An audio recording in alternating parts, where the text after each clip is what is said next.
I started collecting White Scars early 2019. It had been a few years since I played 40k, and I had a few Space Marines sitting around from an old project, and that's when the Conquest magazine came out in Australia, and a mate threw some Primaris Marines at me and I couldn't resist. I had a few bikes from the Heresy that hadn't been painted, so I painted them up as White Scars and got a little excited. I love the Mongolian theme and the kind of tribal elements they bring to it, especially their attitude of, not liking dreadnoughts and liking to be free on the plains and roaming and, gaining as much speed as possible to kind of counter and outflank, and I like that style of play. The White Scars typically, in lore, like a strike and fade style of play. So they take their time in assessing the threat and strike at the weakest point and try to take maximum effect from their well-precisioned blows. They also have some scouting elements to them, as well as that desire to be, riding bikes or going as fast as possible and using maneuverable units. So I have tried to include this in my force. You'll notice there are no dreadnoughts at all, something that's been challenging me a bit because I really feel like the force needs a well-armored, high-toughness unit, but in lore they don't like them, so I haven't been able to convince myself that I should get one yet. Some of my favourite models would be Khazarah Khan. Can't leave home without him. Well, you can, but it feels kind of wrong, doesn't it? He is an absolute monster in melee, and he's just a really cool, simple model, and I love it.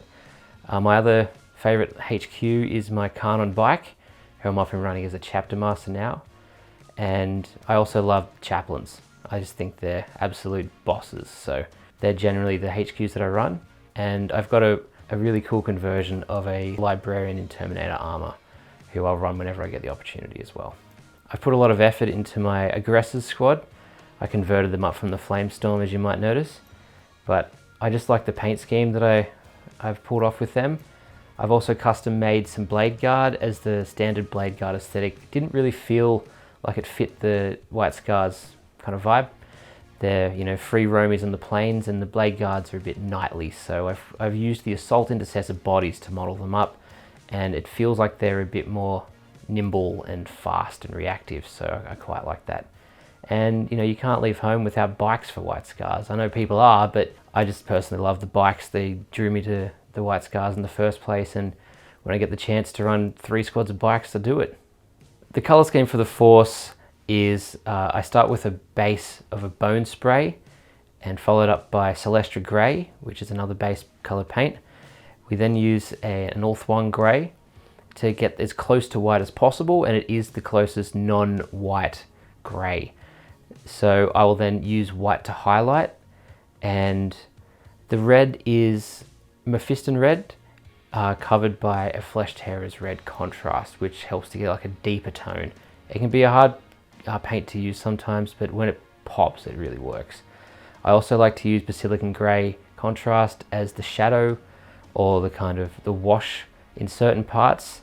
It's a bit difficult to wash white because of how temperamental it is, so a really fine grey tone in the cracks really helps to make the white and the red stand out. I also like to add some bronze in where I can, as it kind of hints back at the 30k elements of the Force that I really like. If you're going to start a White Scars Force, you can't go past Khazarah Khan, and you can't really leave home without bikes. There's a lot of competitive builds that don't use bikes at the moment, but personally I feel like they're the fluffy backbone of the list, and so I don't think I've ever played a game without them. The classic Firstborn bikes are still a really great dynamic unit. You can add an attack bike in there, you can have up to 9 bikes, you can have 2 special weapons and special melee weapons, so Outriders are pretty cool, but the Firstborns still have a place in my list.